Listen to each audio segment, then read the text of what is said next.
इस कहानी की शुरुआत एक तबाह हुए शहर से होती है। सब कुछ बिखरा पड़ा था, सड़कें सुनसान थी क्योंकि ज़ोंबी वायरस की तबाही की वजह से दुनिया की बहुत सारी आबादी अब ज़ोंबीज में बदल गई है। जिसके बाद हमें कपल दिखाया जाता है। इनमें वाइफ का नाम मोली था। ये अपनी गाड़ी से एक दोस्त के पास एयरपोर्ट पर जा रही थी जो इन्हें यहाँ से मेक्सिको ले जाएगा, क्योंकि सिर्फ मेक्सिको ही ऐसी जगह है जहाँ पर ज़ोंबी वायरस और उनका हमला अभी तक नहीं हुआ। वो जगह पूरी तरह महफूज है। तो अब ये लोग लगातार तेज स्पीड में अपनी गाड़ी से आगे बढ़ रही थी क्योंकि इन्हें जल्द से जल्द एयरपोर्ट पर पहुंचना होगा। लेकिन काफी लंबा सफर करने की वजह से मोली की तबीयत खराब हो जाती है। इसीलिए ये लोग एक रेगिस्तानी इलाके में अपनी गाड़ी रोक लेते हैं। मोली के हस्बैंड कहते हैं कि हमें एयरपोर्ट से पहले गाड़ी नहीं रोकनी चाहिए थी, हमें चलना होगा। लेकिन जब वो गाड़ी स्टार्ट करता है तो वो चलती ही नहीं क्योंकि गाड़ी का एक टायर रेत में धंस गया था, जो काफी कोशिशों के बाद भी नहीं निकलती। ये दोनों यहाँ पर फंस गए हैं। इस बात को लेकर दोनों की बहस हो जाती है क्योंकि वो एक दूसरे को ही इल्जाम दे रही थी कि तुम्हारी वजह से ये हुआ, तुम्हारी वजह से हुआ। जिसके बाद मोली का हस्बैंड अपने उस दोस्त को कॉल करता है जिसके पास ये दोनों जा रही थी, पर बात होने से पहले ही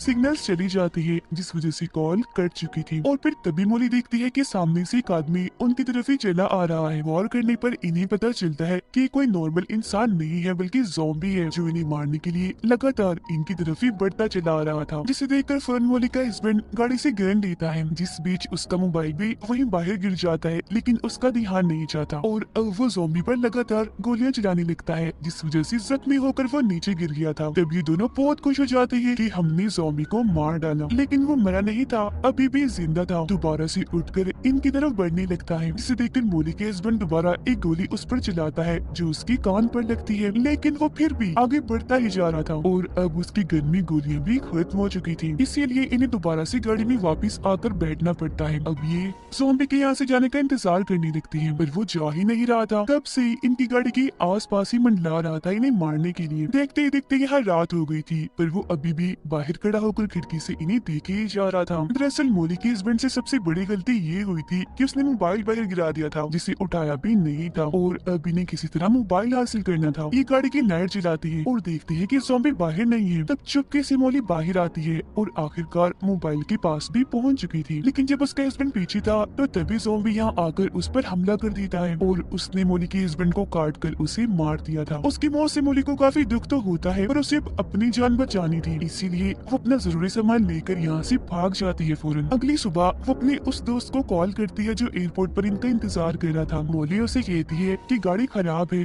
तो आने में मुझे वक्त लगेगा, तो तुम्हें मेरा इंतजार करना होगा। ये बात सुनकर उसे गुस्सा आ गया था, इसलिए वो मोली का फोन काट देता है। इसीलिए उसे आगे का सफर पैदल ही तय करना था। इंटरनेट पर वो देखती है कि पैदल वहाँ तक जाने का रास्ता 36 मील की दूरी पर है, पर वो फैसला कर चुकी थी कि जो भी है मैं वहाँ पहुँच कर ही रहूंगी, तो पैदल ही आगे बढ़ने लगती है। थोड़ी दूर चलने के बाद वो देखती है कि कुछ प्लेन्स यहाँ से उड़कर जा रही हैं, जिन्हें देखकर मोली काफी मायूस हो गई थी क्योंकि वो जान चुकी थी कि अब एयरपोर्ट पर जाने का कोई फायदा नहीं है क्योंकि प्लेन्स तो यहाँ से जा ही चुके हैं। मगर वो फिर भी आगे बढ़ती ही रहती है। रात को एक जगह पर आग जलाकर बैठ जाती है, जिस बीच अपने बेटे को भी याद कर रही थी और इसी ख्याल के साथ उसकी आंख लग जाती है। जिस बीच तभी वो ज़ॉम्बी दोबारा यहाँ आकर मोली पर हमला कर देता है। इसीलिए वो अपना सामान उठाकर पहले ज़ॉम्बी पर हमला करती है और फिर वहाँ से भागकर एक चट्टान के ऊपर चढ़ जाती है जहाँ वो नहीं आ पाता।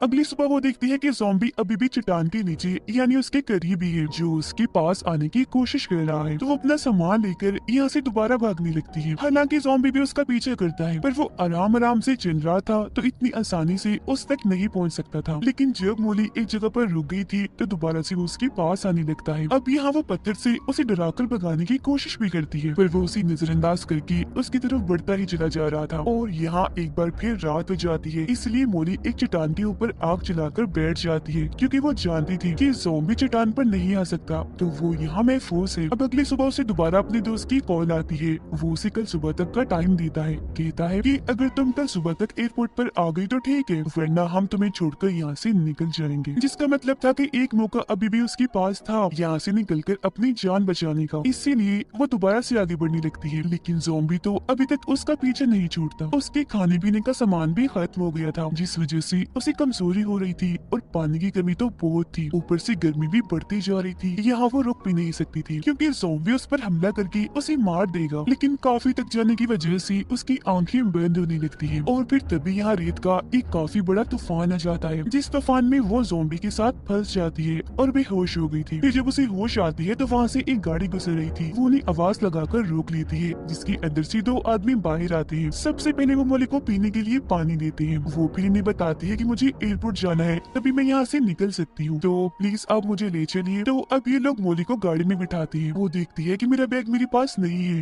कहती है कि शायद वो वहीं गिर गया होगा जहाँ मैं बेहोश पड़ी थी। तो अब ये दोनों उसका बैग लेने के लिए चली जाती है। गाड़ी में मोली खून के निशान देखती है, जिससे वो समझ गई थी कि ये दोनों कोई शरीफ लोग नहीं है बल्कि खूनी है। वो घबरा गई थी। फिर ये दोनों लड़की वापस गाड़ी में आकर मोली से कहती है कि हमें भी एयरपोर्ट जाना है, तो तुम हमें भी वहाँ जाने का रास्ता बता दो। तब ना चाहते हुए भी उसे इन्हें रास्ता बताना ही पड़ता है, जिसकी फौरनी बाद ही उसे गाड़ी से बाहर लाकर मारने लगती है। चाकू निकालकर जैसे उसकी जान लेने वाली होती है कि तभी मोली जोर जोर से चिल्लाने लगती है। उसकी चीख के साथ ही रेत हिलता है और उसमें हलचल हो रही थी और अगले ही पल उसमें से वो ही ज़ॉम्बी बाहर निकल कर आता है जो कई दिनों से मोली के पीछे था, पर वो भी तूफान के साथ बेहोश हो गया था। और अब वो उस जगह पर आता है जहाँ ये दोनों लोग मोली को मार रहे थे। उन पर हमला करके एक आदमी को वो काट लेता है, जो देखकर दूसरा लड़का गाड़ी लेकर फौरन यहाँ से निकल जाता है। गाड़ी में से कुछ खाने पीने और जरूरी सामान निकल कर मोली के पास गिर जाता है, लेकिन वो एक बार फिर इस सुनसान रेगिस्तान में फंस गई थी, जहाँ वो ज़ॉम्बी दोबारा से इसकी तरफ ही आ रहा था। जिसे देख वो सोच में पड़ जाती है कि क्या मुझे ज़ॉम्बी पर यकीन करना चाहिए या नहीं, क्योंकि आखिर ज़ॉम्बी ने उसकी जान बचाई थी। लेकिन ये भी सच है कि आखिर वो है तो एक ज़ॉम्बी ही। अब मोली के पास यहाँ एक कश्ती भी थी जो उस गाड़ी में से ही गिरी थी, जिसमें सामान रखकर वो उसे घसीट रही थी, पर थकी होने की वजह से रस्सी उससे खींची नहीं जाती, इसीलिए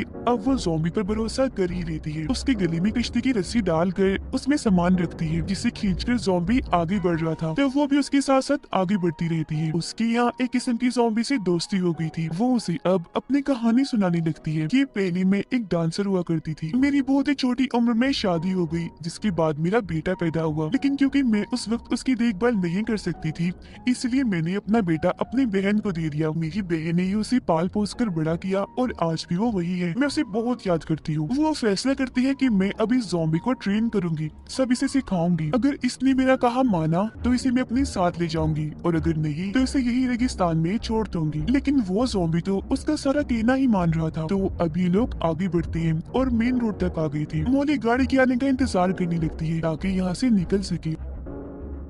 इतने ही देर में यहाँ आर्मी की बहुत सारी गाड़ियां आने लगती हैं, जिन्हें देखकर मोली ज़ॉम्बी को छुपा देती है, क्योंकि वो जानती थी कि अगर आर्मी ने ज़ॉम्बी को देख लिया तो वो इसे मार देंगे। बट वो आर्मी के सामने जाती है, जहाँ कुछ सोल्जर्स उसे ज़ॉम्बी समझकर उस पर गन तान देते हैं। तो वो उन्हें समझाती है कि देखिए मैं ज़ॉम्बी नहीं हूँ, मैं इंसान हूँ, मुझे मदद चाहिए। उसका ये कहना ही था कि तभी ज़ॉम्बी वहाँ से निकलकर सामने आ जाता है। इससे देखकर सोल्जर्स उस पर गोली चलाने के लिए तैयार थे। हालांकि मोली उन्हें समझाती भी है कि देखिए मत मारे इसे, खतरनाक नहीं है ये, किसी को कोई नुकसान नहीं पहुंचाएगा। पर एक सोल्जर ज़ॉम्बी पर गोली चला ही देता है, जिससे जख्मी होकर वो नीचे गिर गया था।